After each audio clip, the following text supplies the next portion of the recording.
ஓம் சாய்ராம்.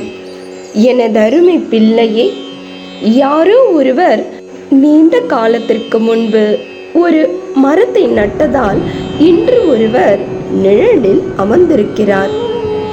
அதுபோல நீயும் இன்று தொடங்க போகும் செயலால் உன் குடும்பம் என்ன, உன் தலைமுறையே உட்கார்ந்து சாப்பிடும் அளவிற்கு உன் இல்லம் செழிப்பாக போகிறது. நீ எந்த அளவிற்கு துன்பத்தை தாங்குகிறாயோ அந்த அளவிற்கு உன் வாழ்க்கை மாறப்போகிறது.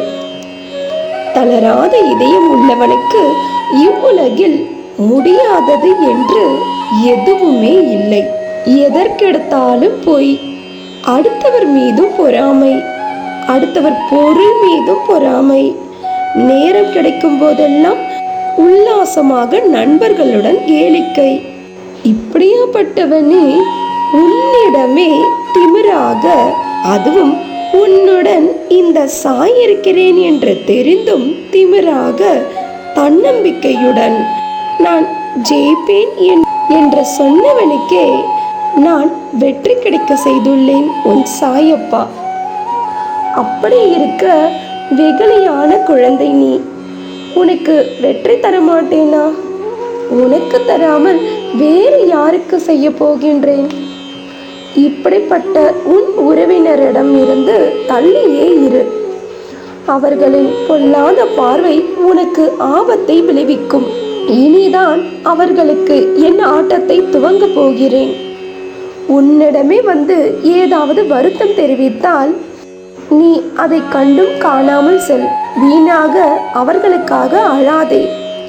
அவர்கள் அனுபவித்துத்தான் ஆக வேண்டும். நீ ஆசைப்பட்டு அடைய வேண்டும் என்ற விஷயத்தில் தீர்க்கமாக இரு. ஒரு நாள் வாய்ப்பு கிடைக்கும் என்று சும்மா இருக்கக்கூடாது. நீதான் வாய்ப்புகளை ஏற்படுத்தி கொள்ள வேண்டும். என்னால் பாதையை தான் காட்ட முடியும். பாதையில் கற்கள் இருந்தாலும் முட்கள் இருந்தாலும் தன்னம்பிக்கையுடன் செல்வது உனது வேலை. தகுதிக்கு மீறி ஆசைப்படு, தவறில்லை. ஆனால் ஆசைப்பட்ட பிறகு உன் தகுதியை வளர்த்து கொள்ளாமல் இருப்பதுதான் தவறு. இன்னும் 1 மணி நேரத்தில் உன் குடும்ப பொருளாதார முன்னேற்றத்தை கருத்தில் கொண்டு உனக்கு ஒரு வழி காட்டுவேன். வாய்ப்பை நழுவ விடாதே. இன்று நழுவ விட்டால் பின்பு அந்த வாய்ப்பு கிடைப்பது அரிதாகும். இன்றும் என்றும் என்றென்றும் உன் சாயப்பா உன் அருகில். வாழ்க வையகம், வாழ்க வளமுடன். ஜெய் சாய்ராம்.